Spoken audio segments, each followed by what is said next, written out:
There are football eras, and then there was 2005. A year where the pitch felt like a stage built only for geniuses, and every touch carried the weight of artistry.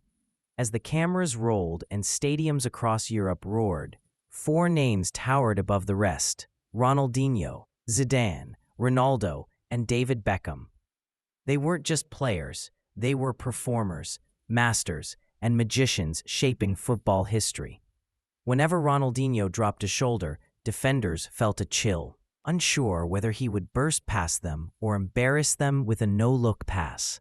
Zidane moved differently, like time slowed only for him, each touch so clean it felt illegal. Ronaldo, the original phenomenon, shredded backlines with a single sprint, still carrying the deadliest smile in football. And Beckham? His crosses weren't crosses. They were laser-guided masterpieces that curved through the air as if obeying a higher command. 2005 was a perfect storm, a season where these four icons collided in stadiums that shook under their brilliance.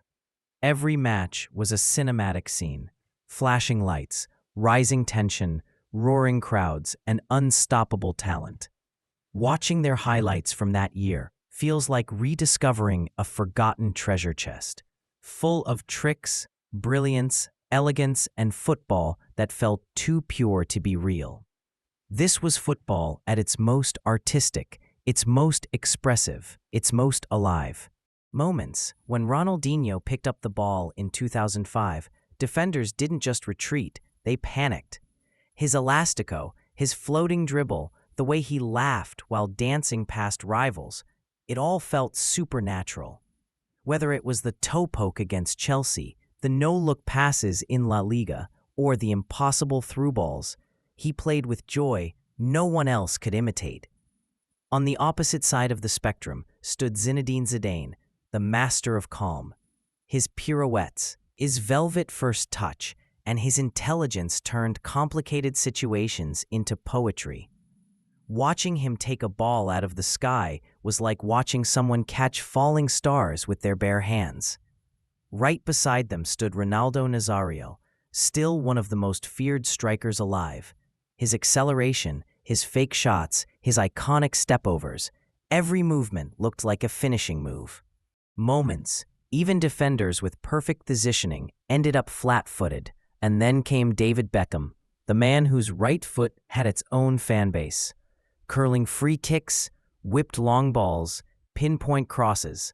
Beckham controlled space like a painter controls color.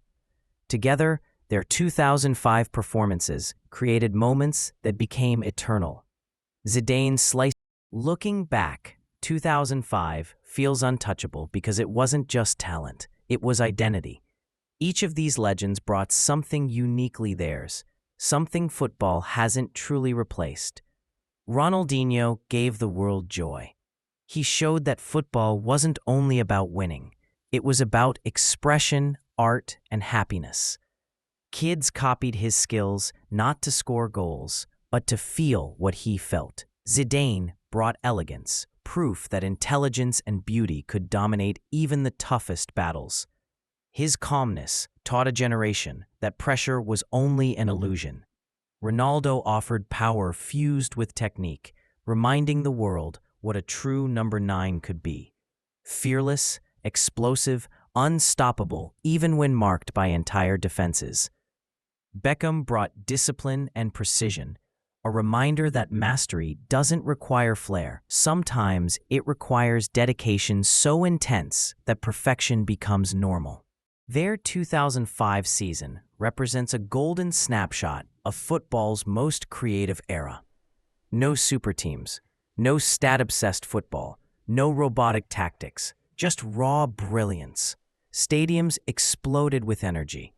Players expressed themselves freely. The game felt human, emotional, unpredictable. And that's why these four legends still dominate highlight reels today. Their legacy isn't measured in trophies alone. It's in the way they made the world feel. They didn't just play football, they elevated it. They made it magical. And even now, decades later, 2005 remains the year when these icons showed their class in a way that may never be repeated again.